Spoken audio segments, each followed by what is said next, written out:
Beverly Hills 90210 fans. You know how when they yell cut, they wouldn't stop. That's interesting. What? Yeah. If you were Donna, what would you have said? I said, A waitress rather call the police, and she was mistaken 90210 for cops. Along with your hosts, Charles Rosen, Look at that Dean cake, and Dan probably got the best performance he ever gave. We're having a meeting here? Oh, at least there's one person on this forgot set that knows what they're doing. Larry I had a friend Mullen, named Craig Richland. There was still cocaine around and stuff. I always remembered him. I just kind of thought I would honor my coke dealer. Pete Ferrero, Here's what I learned. It's possible Claire would have gone out with me. that was your takeaway? so sit back and relax because it's like totally time for the Beverly Hills 90210 show. Just hold on to me tonight. Okay, this is a very interesting episode of the Beverly Hills 90210 show. Bryan Navarro, our crack reporter from Reddit, saw a post come in this week of someone that was supposedly an insider, and we're calling the episode. I'm calling it fact check. We're going to fact check what this person said. But before we get into the episode, it is Christmas Eve. I wanted to say Merry Christmas Eve to everybody who's celebrating that, but you're watching this or listening to this afterwards, so I hope your Christmas was great. Chuck, what do you normally do for Christmas Eve? Oh, we have so many great Christmas Eve memories, but tonight going to see my son and daughter-in-law before they take their two boys on a trip with her family and eating a lot of Chinese. Then comes Christmas, where I'll be eating a lot of Chinese, and then the next day, the day after, I'll be eating a lot of Chinese. It's kind of a Cantonese Szechuan kind of feeling. That's very interesting. Larry, what about you? I'm in La Quinta in the desert, so tonight, really not doing too much. I'm planning on watching the Complete Unknown, the Dylan biopic. And tomorrow we got a Christmas dinner at a steakhouse. That's about it. This is an non-traditional Christmas for you because you're not with everybody, right? Everybody's not together. With my family. I'm just with my younger son Jackson at his place in La Quinta. My wife is in Montgomery, Ohio, and my other son's there. My grandson August John is there, and my daughter-in-law. Yeah, so I miss them, but we had to kind of split it up right here. Okay, it happens. It's a place to live. Bryan, what about you? I'm just cooking up a storm. We decided to go with tamales. This year. I was gonna do the traditional like ham and mashed potatoes. Love that. And all that jazz, but just tamales this year. We went to a party Sunday night, unusual because we're not the most social people anymore. And the meal was a tamale party, and it wasn't the traditional Mexican tamale. It was the Central American tamale, which has peppers and olives and tomatoes, and was quite delicious. Oh, I love those. Yeah. Yeah, I go to Nancy Silverton's Oteria Mozza on Christmas Eve. We've done that every year for the last 4 years, and so that's our. Oh, I love that place. Me too. Now, Chuck, before we get into this episode too, the very exciting thing is that the Rosen report is finally out. Thank God. Yeah, it took weeks. You That was done weeks ago. I just couldn't get it together. I don't know how often you're going to do this, but the first one was very stressful. It seemed like you lost pieces of writing, you had to rewrite, you had rewrites. I think I got it down now, what it great. should be and how to do it. Takes a little time. We're going to be talking about season 1 soon. And, after season 1, I learned how to do it in season 2. It takes a while. Well, tell everybody what this is and how they can get them. Because you love Facebook. And a lot of part of our, the 90210 super fans signed up for it. And I heard this morning from Julia Bayan, who liked it very much. Thank you very much, Julia. Mm-hmm. And it's pretty much like a old-fashioned newsletter. Nice. I got really sick of Facebook and putting stuff out. Didn't know if anybody saw it. Didn't know what was going on. Didn't feel connected. And, I enjoy writing. I'm putting together this scrapbook for my grandkids and a lot of stuff I'm writing for the back of the book. And I realized I want my friends to see stuff like this. So I've already in January just this morning wrote down my favorite 10 sports venues and why they are and what I saw on there and stuff. Stuff like that. There's a little nostalgia to it. There's personalized writing, trying to stay mostly away from politics, which, is my bent. I don't know if that's going to happen. But much less so as we're going into 2025 for all the obvious reasons.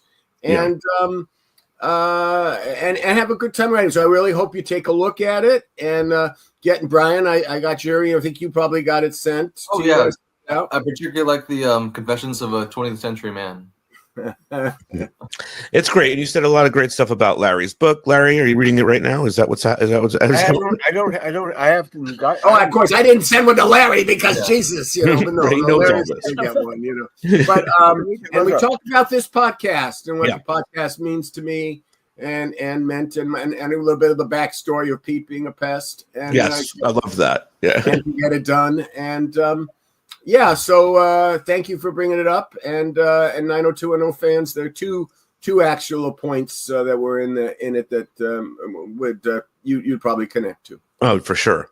All right, Bryan, why don't you tell us how you found this post and then you brought it to us? Why don't you give us the backstory on this post? Well, absolutely. So as you guys know, I run the Reddit page. So, I'm perusing Reddit when I stumble upon this post that's getting a lot of traction. It's this one right here. If you seek Amy 92, seek Amy 92. Now, does that help figure out who these people are? Amy? I highly Amy doubt it. Spees? Well, I don't think that would be Amy.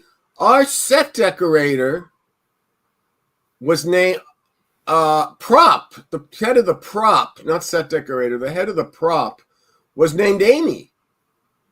So, maybe, but this isn't the decorator. This isn't Amy, but Amy was there, and this is someone who's saying that. I'm sorry, Bryan. Go ahead.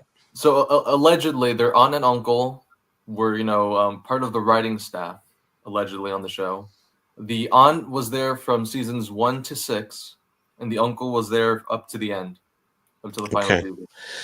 Again, this is what this person's saying. A lot of people say a lot of things on Reddit that might not be true at all. So, and again, I didn't mean to throw Amy Spees under the bus or this prop.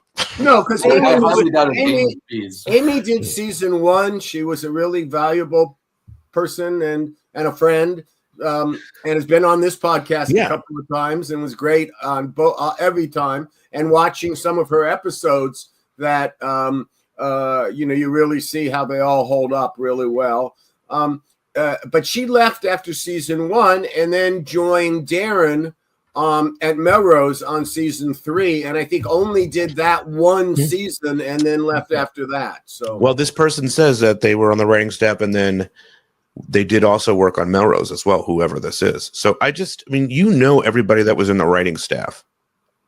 But the thing is that Amy would have so Amy was there. When I said season 3, it would be our season 3. While we were doing our season 3, that was the first season of Melrose. So that's when she was there.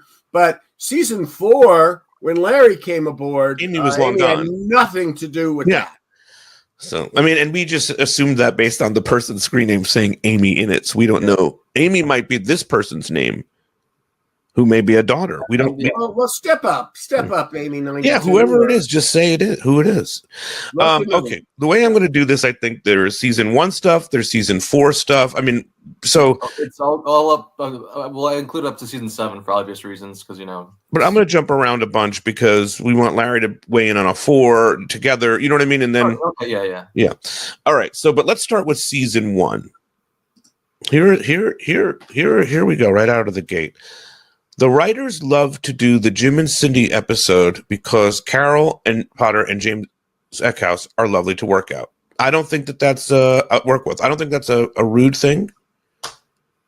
But some of it is good stuff. Yeah, not all of it is. But I don't think that there was only one Jim and Cindy episode. We were pressured. We were so pressured in the first 6 to include the parents. This has to have adult appeal. All the stuff that networks would give a new show to while it's trying to find itself. And so in episode 7, we did the 17-year itch. That's and, right. And which was written by Amy Spees. But after that, the network response was, please don't make them the center of the show. The center of the show is Brenda and Brandon, which is what we knew and is how we were writing it. Season 1 was mostly a Brandon episode, a Brenda episode, Brandon, Brenda, et cetera, et cetera. Okay. Let's move on. Everyone knows about Tori Spelling's audition, and some staff didn't want her to have Donna's role. That's why she's barely on that season. Now, that seems like total bullshit to me. Total utter bullshit. Total utter bullshit. Yeah. Because no one on the staff, the only person at that point who was there for the pilot was Darren Star. And he didn't care. We didn't care. The network was not happy that she was in the title sequence, and we've talked about that on this show. Right.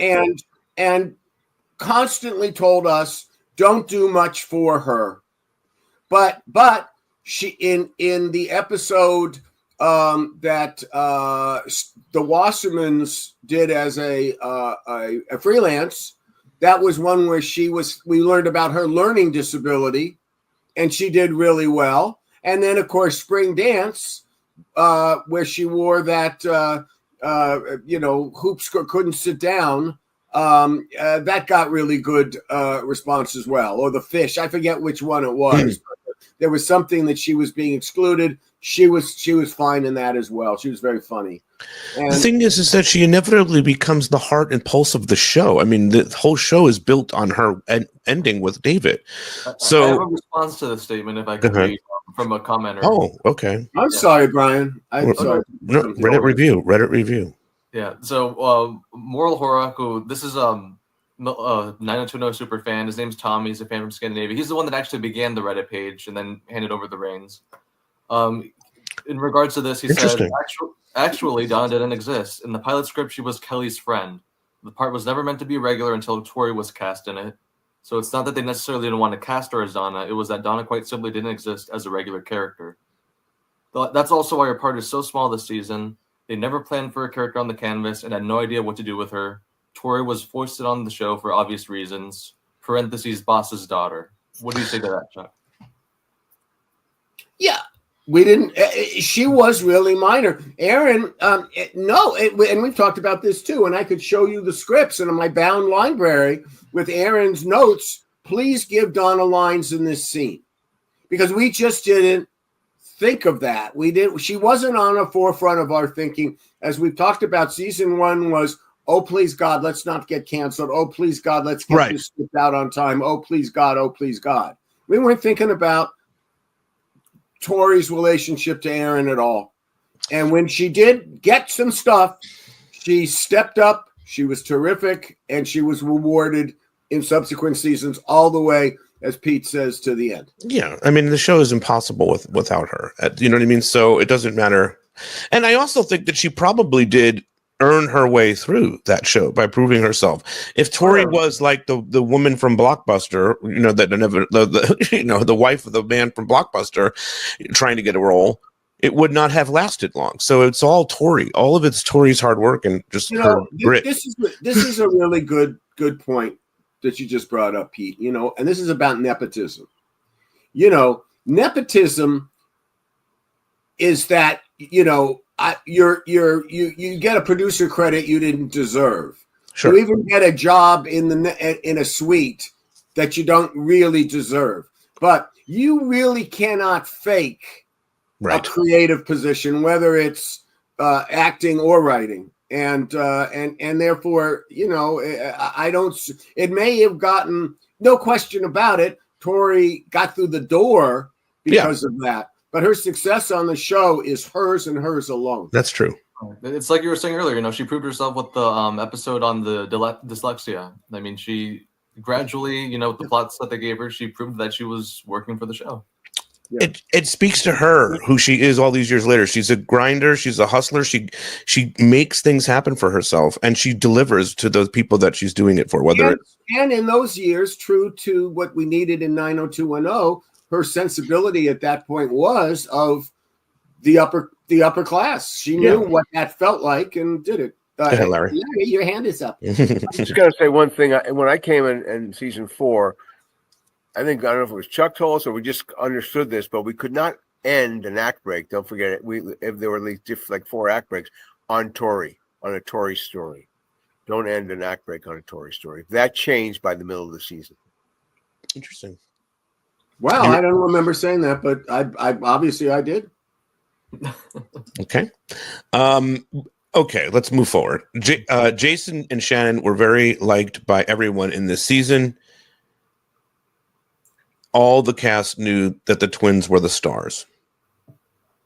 The twins were the stars. Yeah. Okay. Here we go. This is where it starts. They were 1-2 on the cast list, on the cast sheet, you know. The only time that got embellished, truthfully, was after the episode Isn't It Romantic? And then it was a troika because you had to add Luke to that. It's not surprising that I'm looking over and seeing the cover of the Rolling Stone magazine, and it's 3 of them, not 2 of them. Oh, that's coming up too. Oh, well, never mind. That's another Rolling Stone story. Okay, let's go. Okay. The Gabrielle and Ian lie about their age pissed off a lot of people in the staff, and this will show in other seasons. Bryan, any response to that? No, I don't have a response to that. But they just so you know, fair warning, they really lay into Gabby. I know. We're going to get into that. Yeah. Well, she's like the sweetest human in the world. I can't even imagine that. Right. That you know. Yeah, there they are picking on the Jews, huh? Is that it? What a surprise! Jesus. I mean, I'm sorry to say that, but it is 2024, 25 now, and not 1990 when we did it. Gabby and Ian were very popular. They were popular among the cast. They were popular, with one exception. They were popular among the crew, and they were our friends, you know, in the writing staff. Well, but Gabrielle has brought up the lie. She has brought up the lie in interviews, and she's talked about, you know, being scared and that she was lying about how old she was. Was that a big deal? Actors do that all the time. I mean, we just accepted it. It wasn't our business, really. Well, that's right. One way of looking at it, Larry. Exactly. You know, they were there. That's who we were working with. Nobody had this, you know, long-term perspective. We were just trying to get through it. Right. And when I look at Gabby's work in season 1, I think that was when she was still most youthful. And so I don't think it was really an issue in season 1. Was it an issue becoming in season 4 after she showed the changes that happen often when a woman gives birth? Yeah. And that's when it started that's the first time I looked and saw age. But again, I'm looking through everything through very zip code-ish rose-colored glasses. True. I'm just trying to get through. These are my characters. These who we're working with. This is what we're doing. Okay. I agree. Want me to skip around? Bag was different from the other actors because of his age at the time compared to the other male characters. Obviously, I think that's feels right. The fashion show, the sleepover, and the Palm Springs episode were a crew favorite episodes. Well, they were. The sleepover party, what they're calling the sleepover party, also had Bryan. I mean, Ian and Jason with Ian's car getting stolen by the hustlers. Yeah. I'm on record in this in every way, shape, and form. That was my favorite 90210 episode. Certainly my favorite that I didn't write. And the crew would have loved it. You got to understand, if it's about the crew is also talking about the directors they're working with. Right. And the crew, we got Chuck Braverman. And though the relationship may have soured after a while between him and Paul and others, it's sure he was a breath of fresh air. He knew what he was doing. He was terrific. Everybody liked working with Chuck. The Palm Springs episode was our friend Jefferson Kibbe. Kibbe was a lot of fun. He kind of ran a little more slacker kind of ship. He was a spelling guy. That was fun. What was the third one that was a crew favorite? It says fashion show, sleepover, and Palm Springs. Well, the fashion show, that was Darren's script, and Perfect Mom, and that was just an excellent. I've talked about that in terms of me being so supportive of Darren's writing, and realizing, oh my God, this guy is really much better than the pilot would have indicated. That was my wake up call on that, because it was so well written. Anyway, that's what I remember from it. But I think the crew probably loved it. It was fun. There was a lot of drug references. Sure. So I don't know. All right, here. I'm going to skip the Kelly one for right now. Andrea was supposed to become Brenda's best friend, but the actresses lacked chemistry, and Andrea's character was not a fan favorite. Chuck? The fan favorite part, I can't judge that. The fan favorites were Brenda and Brenda, so that would be right by comparison. That there was. That they weren't jiving that well. That came in the summer. There was that what we did in the summer episodes with them going to summer school and taking the drama class. There seemed to be some. It wasn't sparking on the screen, and we didn't try to put them back in the same way that Andrea and Kelly did have bonds and did play some really good scenes. If you remember in the one about the condoms in school, they had some really good, and the slumber party you're talking about, Kelly, really had a wonderful thing in there as well. But they weren't buddies, and we'll talk about that. I guess I was going to say. I mean, I feel like there is validity to that statement that that their chemistry wasn't working, because the two actors.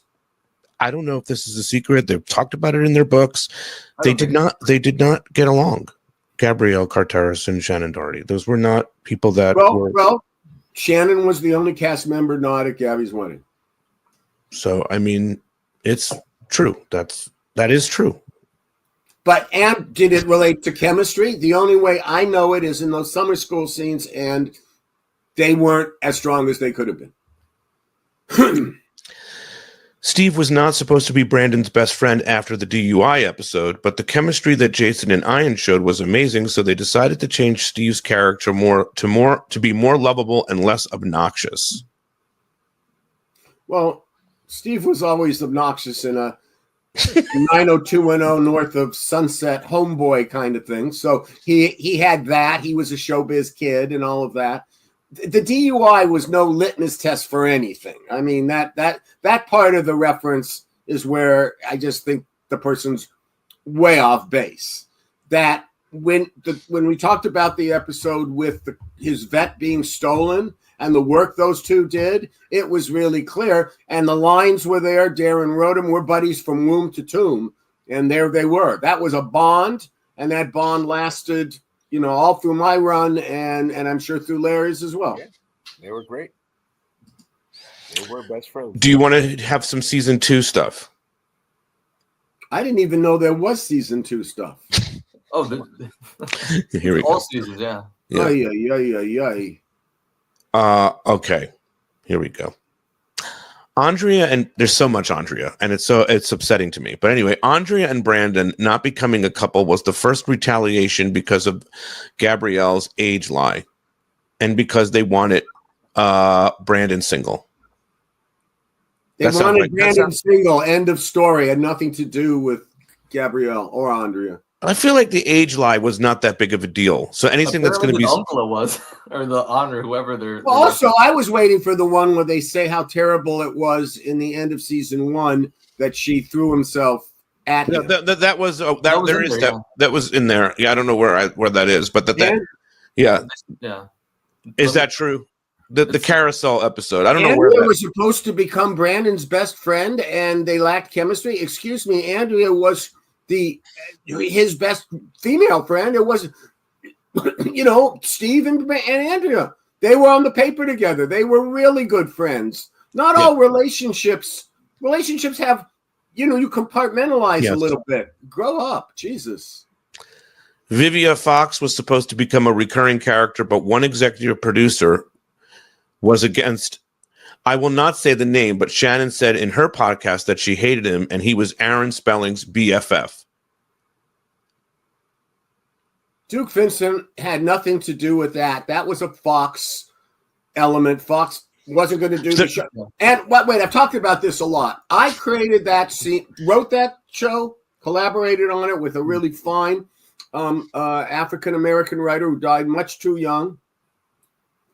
And my sure hope was that this was going to be a spinoff.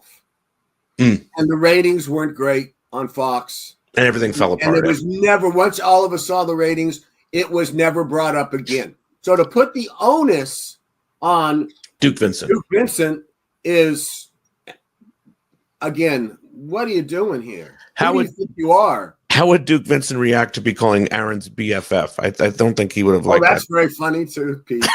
I don't know if he For would all have sorts of reasons, that's very funny. Brenda's pregnancy scare pissed off not only Shannon, but all the writers that thought the storyline was stupid and misogynistic. Excuse me. Are you?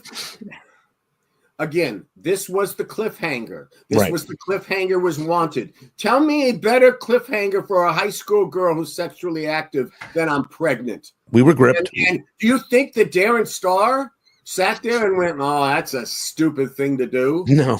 And you know what? When it comes to season 2, the only two people that matter when you say staff is Darren and me.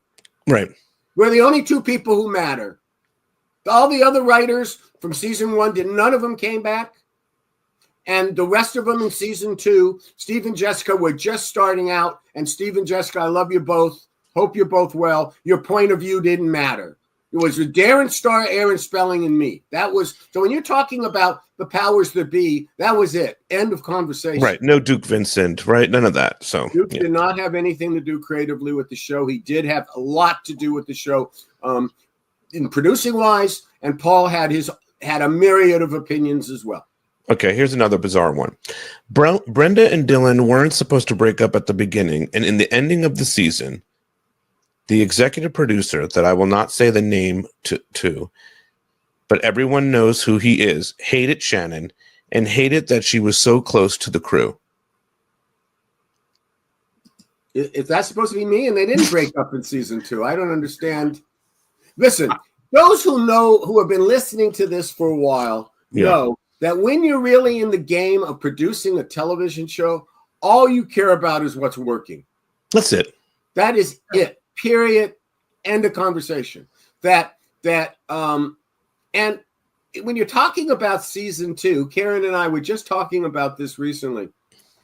Shannon was very happy in her personal life and was a joy to be with. And it was had a different vibe than season 1. So you're not getting that about my hatred of Shannon.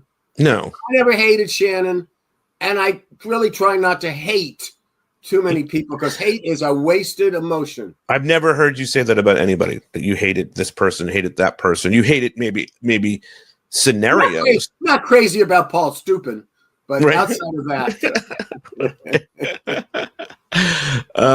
Let's see. The Virgin storyline for Donna was Aaron's idea, and the writers were not fans of it. Neither was Tori.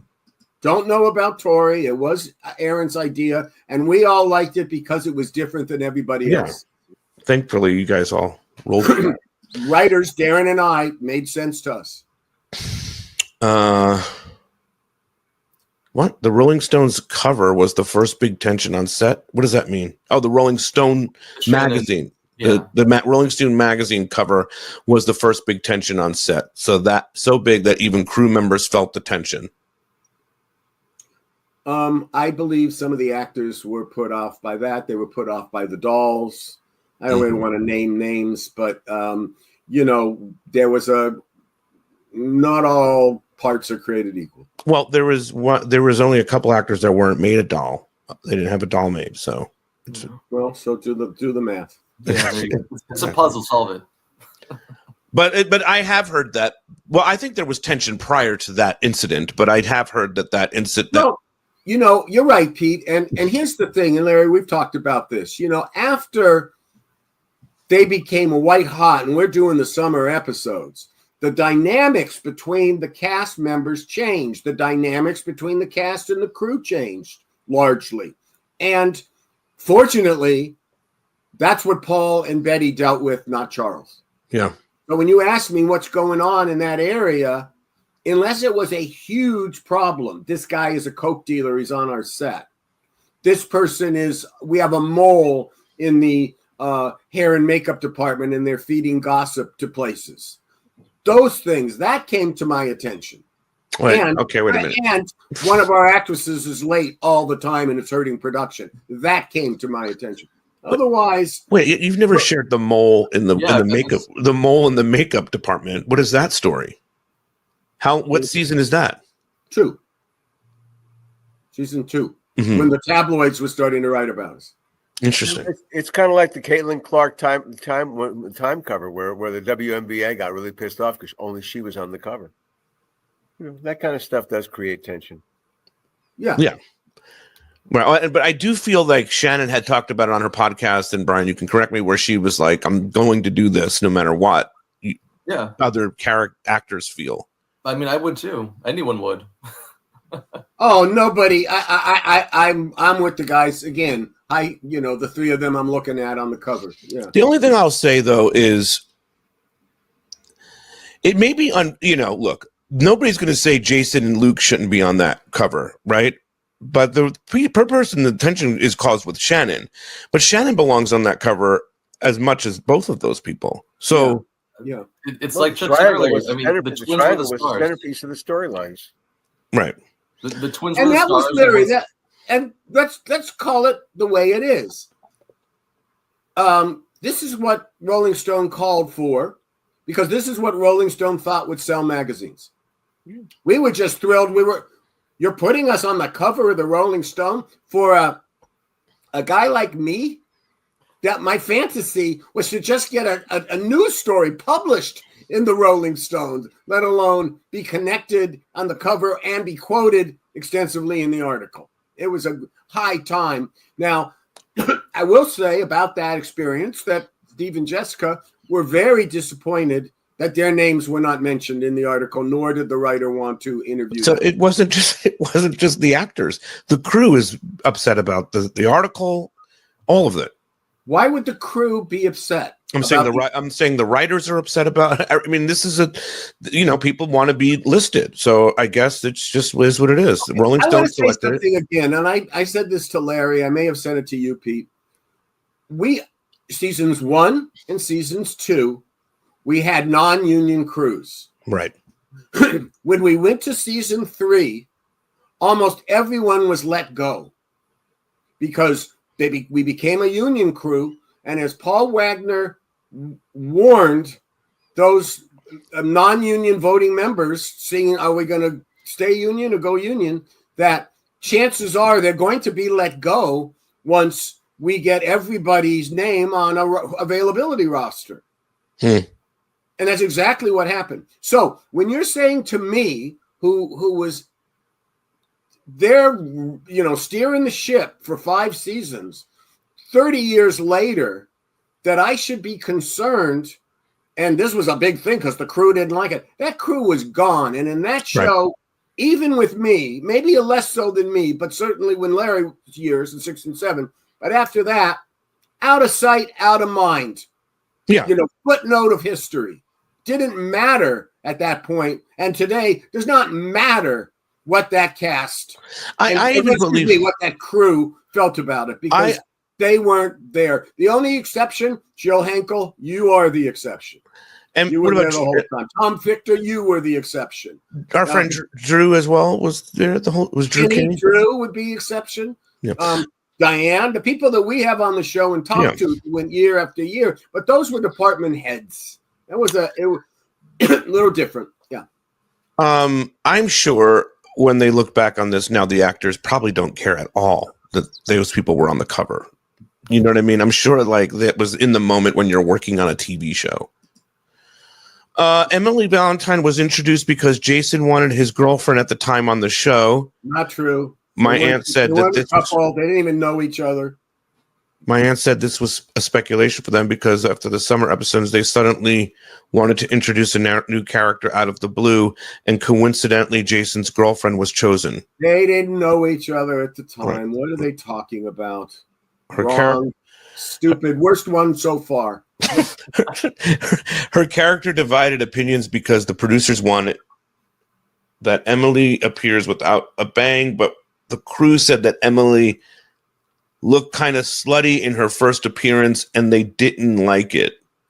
I don't even know what to say. Yeah, let's just say two things. One, Christina Lease became a really good friend when she and Jason were a couple. Yeah, she and I remain a good friend. She friendly. Don't get to see her as much as Karen and I would like to, but she did get a copy of the Rosen Report, and she wanted to get a copy of the Rosen Report. Yeah, and her look was not a let's try to make our girl sexy and virginal at the same time. That was not her look. We all liked it. We all liked her look. Again, this is such projection and such fabrication that whoever posted it really is just got too much time on her hands. The thing is Emily, I always say that Emily Valentine, without the show, she added something right at the right moment that was absolutely needed to continue the interest in 90210. Emily Valentine, that her look, the actor, the way that she brought it, she was incredible. She stirred up so much in just a short amount of time. And she had that, she straddled, she was the closest thing, especially when we got to the Euphoria episode. She was the closest thing we had to a bad girl. Right. If I was trying no bad girls, no bad girls, no bad girls. This one, so she was sexually active, that, but whatever. Let's move to season 4. There's a lot more in seasons 2 and 3 that we can maybe do a part 2 on this with, but I would like Larry to weigh in on some of this stuff too. Absolutely. So, season 4. This was not right out the gate. We're going to start. This was not supposed to be Brenda's last season. Correct. Right? I'm sorry, Larry. True. Yeah, definitely. We had no wind of that. No. But okay. The Andrea's butchered characterization occurs because of Gabrielle's demands of wanted to incorporate her pregnancy into the show. My uncle said that this was the last straw for all the writers who wanted Andrea and Yale and leaving in season 3. When they were obligated to put the pregnancy in, the show decided to butch the character completely. Okay, we're going with it. I mean, as I remember it, we knew that she wanted to have the baby, and we had to do it. It was just, I don't think we had really any attitude. It was just, again, we're looking for content. We're doing 32 episodes a year. Weren't thrilled with it because it did make everyone a little bit less sexy. I know I've been on the record as saying babies are show killers, but we just shouldered on. We had some good storylines. It was that. I don't think any of that's true. No, I don't remember the demands. I don't remember this. Well, demands is a big word. Yeah. Gabrielle went to, and we just talked about it, Pete, just to confirm this. Gabrielle went to Mr. Spelling to ask permission to say, I want to have a child. Is that okay? The Mr. said yes. Crazy. The Mr. said yes. She came to me and told me that. And I thought to myself, did not say to Gabrielle and did not share with anyone in the staff, had they come that I can remember, I might have said something to Steve or Jessica because at that point Darren was gone and they were there. But at that point, and we're talking about in season 3, Larry, because it was the changeover to season 4 that she was pregnant now and we're dealing. I would not have wanted an actress on a high school show to start getting pregnant. I wouldn't have wanted that. It was not my call. Now, there's a perverse and not proven at all conclusion you might make that Aaron could foresee she'll be pregnant and then I can save a salary because he thinks like that, thought like that. I wasn't there. I have no idea if that was even crossed his mind. But Aaron was if you got him in the right mood, he was very kind, very warm. She came, you do what you want, dear. I'll keep you happy. The one big wrinkle was that Aaron never let the network know that indeed he had given permission. So that when we write the fact that she's become pregnant, Dan McDermott calls me up and he's flipping out. We didn't approve this storyline. We didn't, what is this? What are you going to do, an abortion episode? She's going to lose the thing? No, she's having the baby. They didn't have an insight to that. And like Larry says, she's having the baby. And it was a big controversy. You go back to the LA Times, there was a whole person wrote a column of how awful we were and what kind of message are we sending by not having an abortion episode on this. And I saw us being very supportive of an actress. I saw it being the exact opposite way. And there were a lot of articles in the Times about that. In fact, Christine Pettit and Rosanna Welsh, who wrote the episode where she discovered was pregnant, also wrote to the Times and they published that. It was a big controversy. You know what I remember? You know what I remember, Chuck? In the beginning of season 4, you were very concerned because obviously you knew that she was pregnant, that whoever she slept with, because she had been a virgin up until that time, was not the guy who was going to knock her up. So we created Dan Rubin, which I got to create the Dan Rubin character, who becomes kind of a heel because he was not going to be the one. So she slept with him. That's out of the way. And now she's going to get pregnant by the next Yeah, that I did not want to have. I did not want her pregnancy to be, oh my God, I've decided to lose my virginity. Oh my God, now I'm pregnant. Well, I think that was smart. I did not want that story to be that lockstep, that two-step. Mm-hmm. Yeah. And for those listening, Christine Pettit is a real person. Chuck is not talking about the FBI. Yeah, Chuck is not talking about the actress that played that's Valerie Wildman. She is not really Christine Pettit. Just in case someone thought that the actress was. Yeah. Okay. The producers accept it because they love Gabrielle, but the writers hated the character because the actress cannot convinced to be 19 years old. And the character doesn't have chemistry with anybody anymore. No,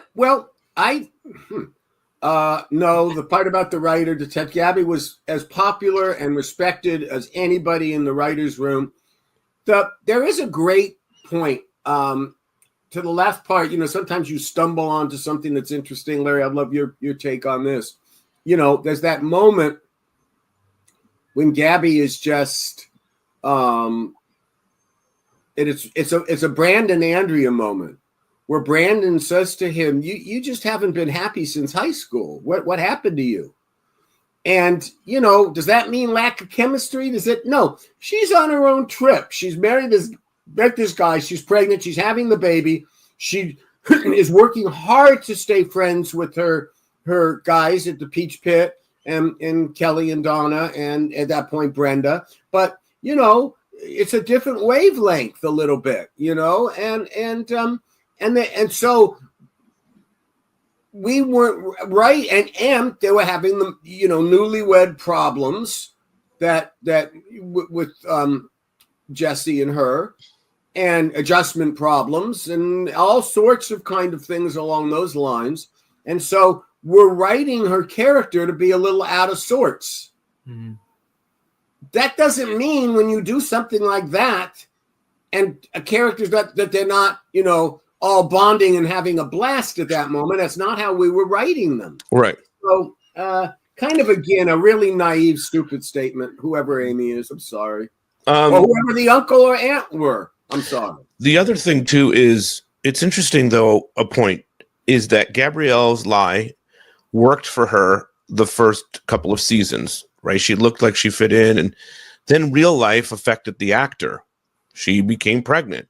She didn't look like she was 19. I mean, this is a joke that we've seen made in pop culture about Gabrielle a number of times. So No, but inevitably, it's not just Gabrielle. Excuse me. Sure. Sandy Grushow came on our show, and Sandy Grushow has been quoted as saying that he realized that our plea to have the characters move forward came about when he saw in dailies that Luke had nose hairs and ear hairs. Yeah. Luke never looked to me like a teenager. Even from the first day we cast him. You can't do anything about somebody with receding hairline. No.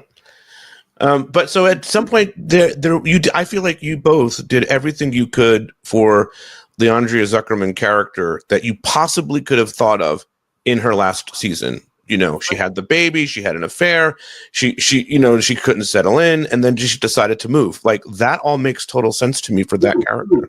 I was going to say, in retrospect, I think it fits perfectly because, you have so many people like Andrea, that are so academically, far ahead from everybody else. They burn out. They peak in high school. And after that, it's pretty much what you see on the show. It's very accurate. Interesting point. It's really Bryan. true. It's a cautionary tale. I mean, she becomes the cautionary tale of someone who does, like you said, peak in high school and then doesn't fulfill that promise because she's waylaid by circumstances. However, in my naivete, I did not think it was important that everybody went to the same college.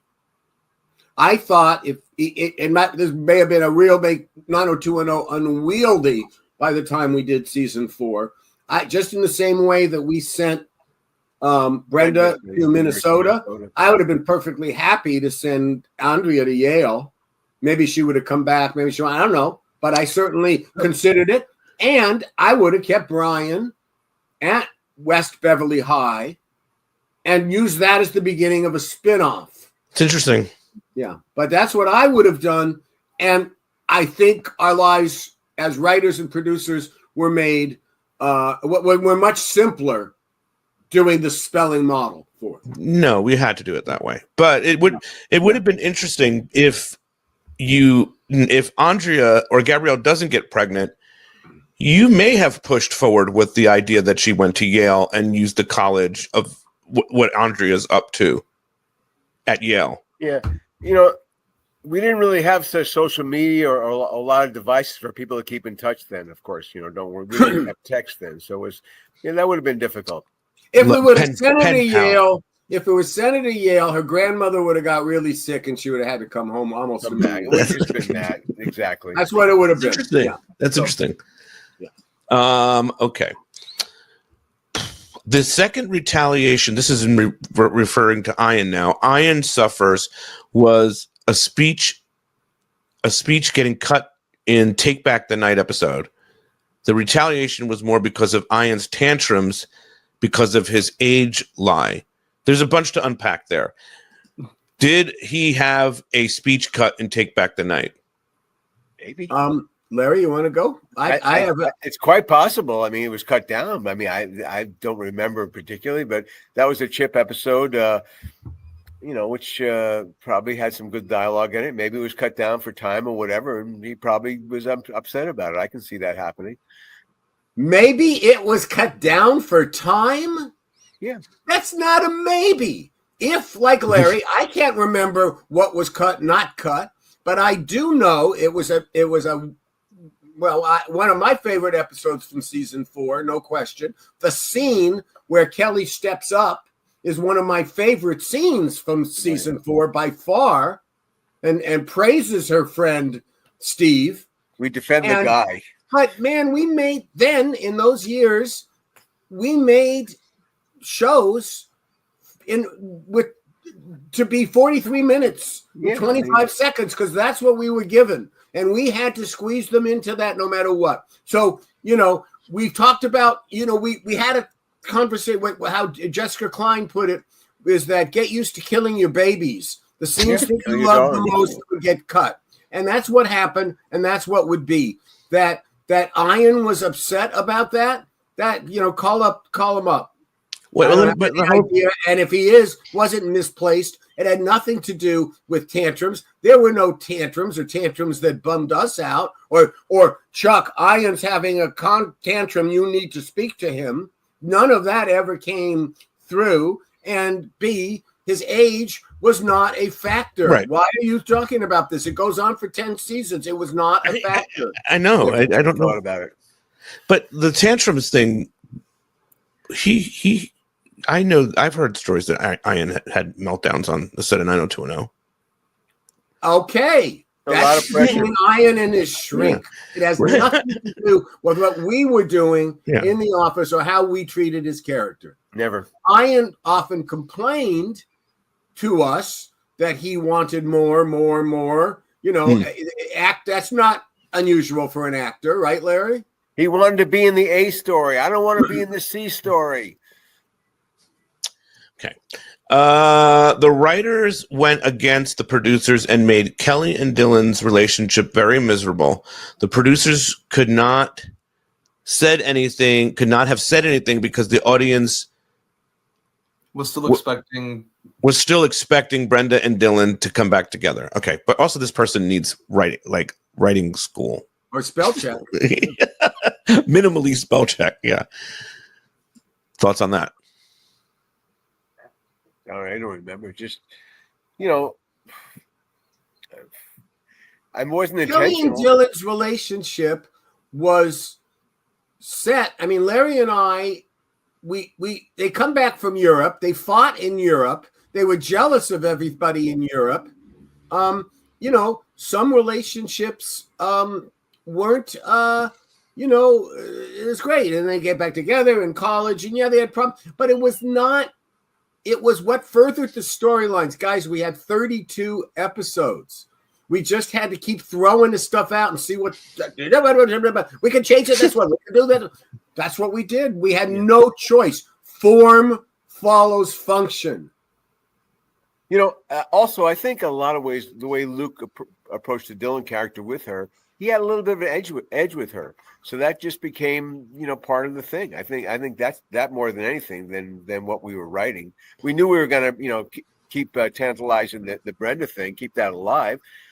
But yeah, I mean, there was no intention there. There was nothing. Writers, you know, we just were trying, like Chuck said, we were trying to fill out content really, because you know we can't bring people together all the time. You got to keep obstacles, keep them apart. Then at the end we bring them together. And again, it all has to do with the sweeps episodes, you know, which were really big. We want to then have promotable log lines for those sweeps episodes. So it's a lot of manufacturing concerns more than creative concerns. I don't even know how to read this.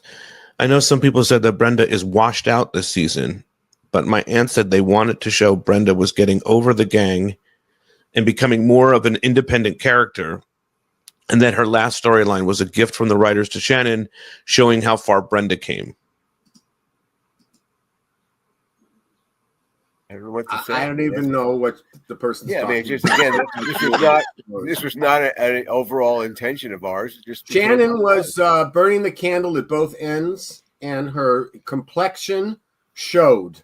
It wasn't, oh, let's be goth now. That was not talked about. That was just, nobody in the network called me about why is she looking this way? What is this? Nobody, you know why nobody cared? Because our ratings were great. Exactly. Nobody cared.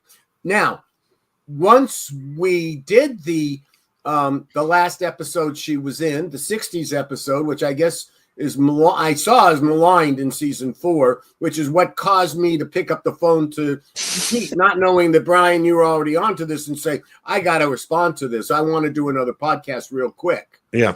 But because she was great in that episode, and then the arc that really Larry inspired, put together, Chip did for one of the first episodes. It was real strong stuff about the divas and the Tennessee Williams, and Shannon, Jenny, and the other actor, Tracy Mittendorf, and Tracy, all were just stepped up and were great, and made our show. Wow, this is getting to be an adult show, isn't it? It was real strong stuff and holds up beautifully. If you guys haven't seen it lately. Okay. Nobody believing Brenda doesn't sleep with Roy Randolph was written on purpose to show that she and Dylan were so close to the point that Dylan knows her better than Brandon. Yeah, probably so. That makes sense. Yeah, that's a plot point. I mean, it's a plot point. Yeah. Okay.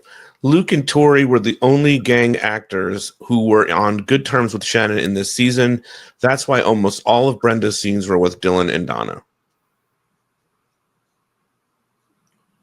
I know she was always good with Bryan, so that's already wrong. Nothing intentional there.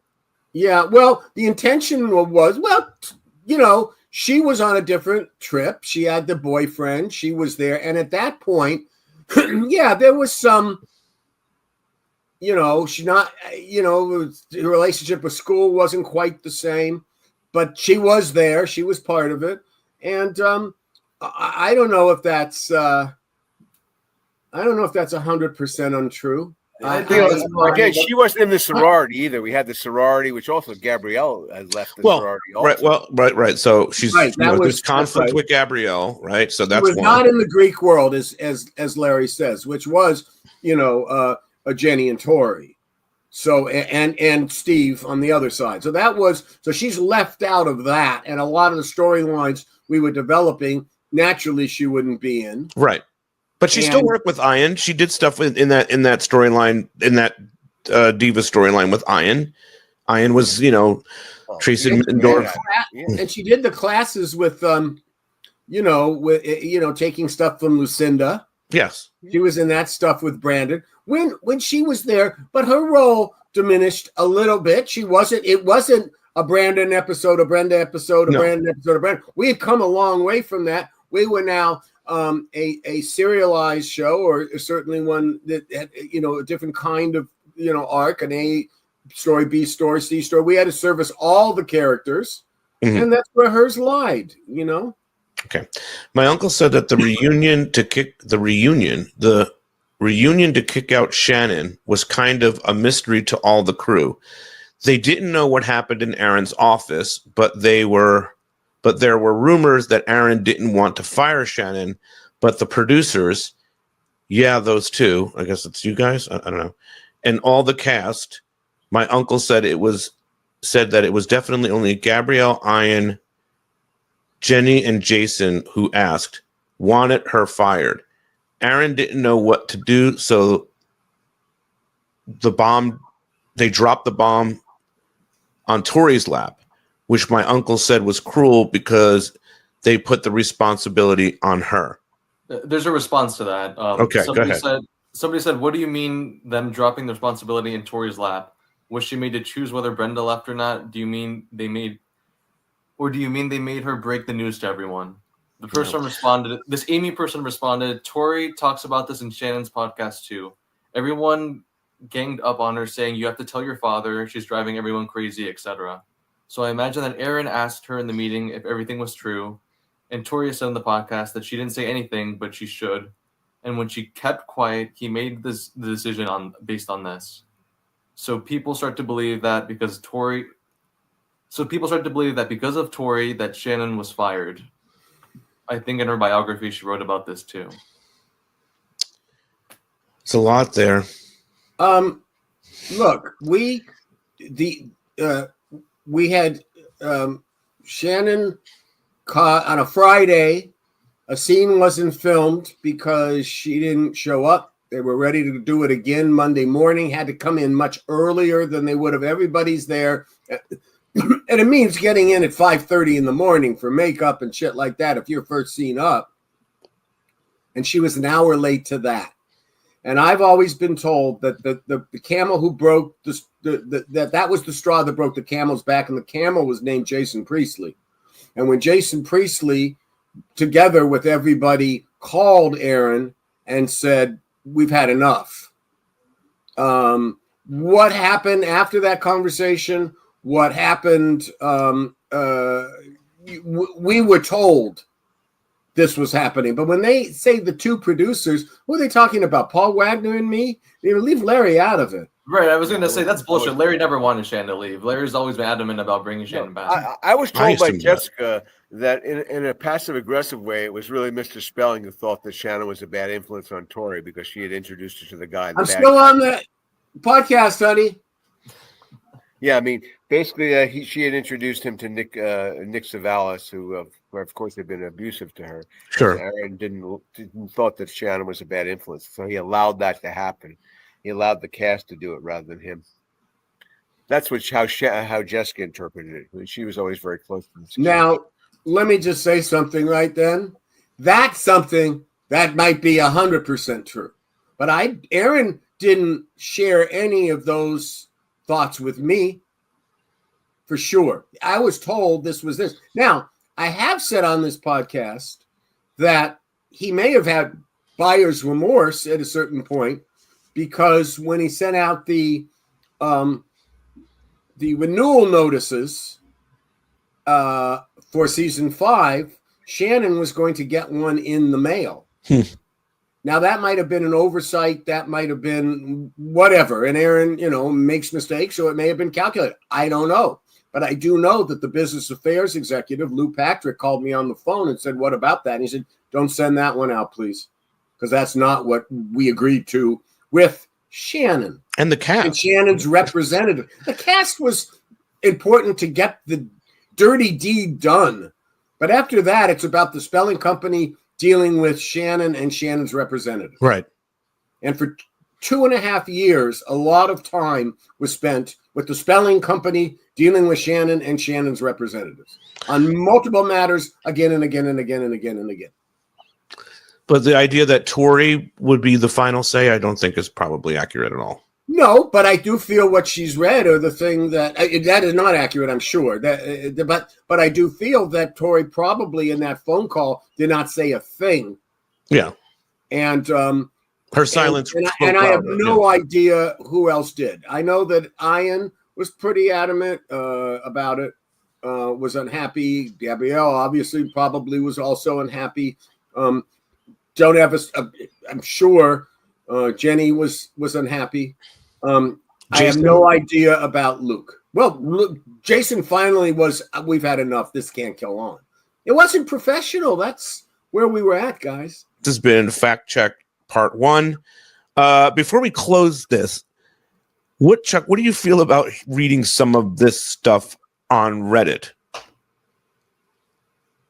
Like, did you think all these years? I mean, I feel like there's a little bit like of, when someone writes a show today, they can structure the entire 5 seasons and have the Bible all in their head.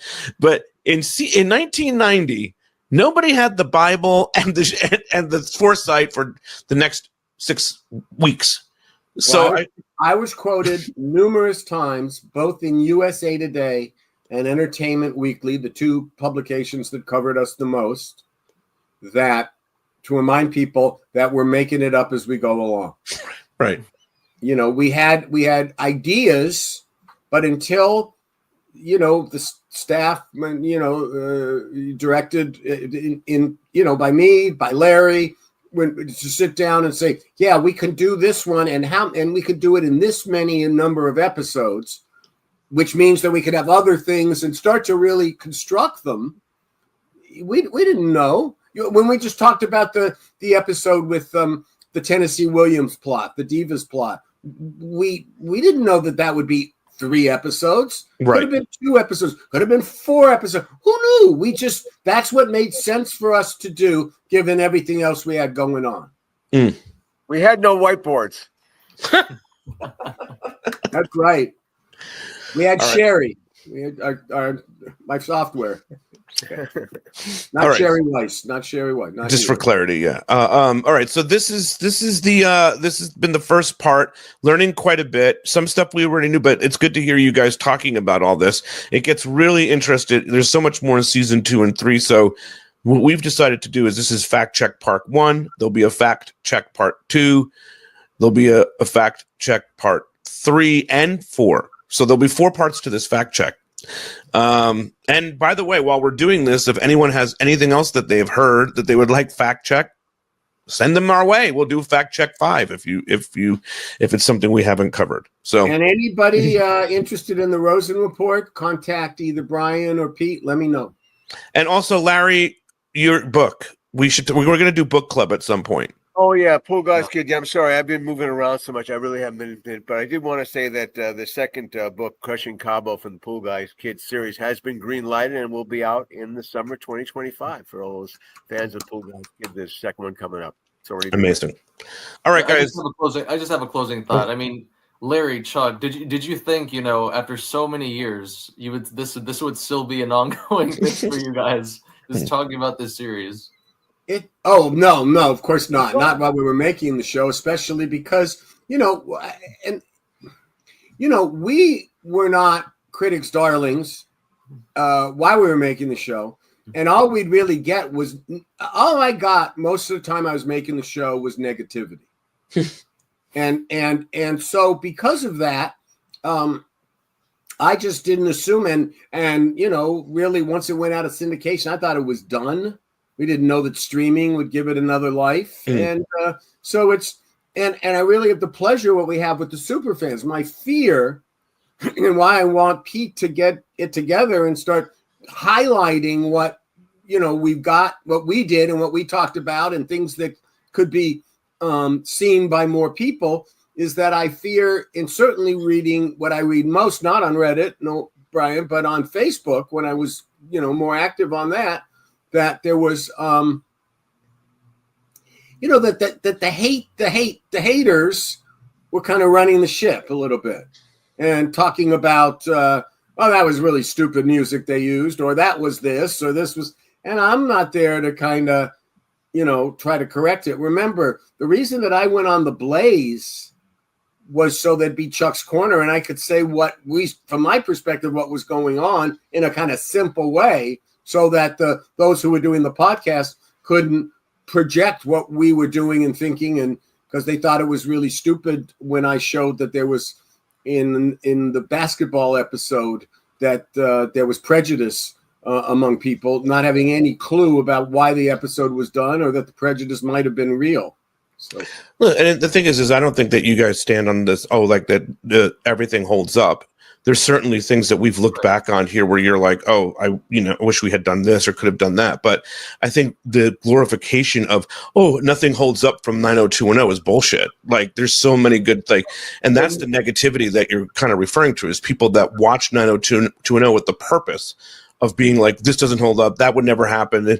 And you're not seeing it with the same music, which is right. Painful to me, but also that and all of us who made the show, who cared about the show, but on that, and that it, stylistically, of course, it's not going to hold up compared to what we shot in a pretty traditional network manner, which is what my boss wanted and what we mostly did.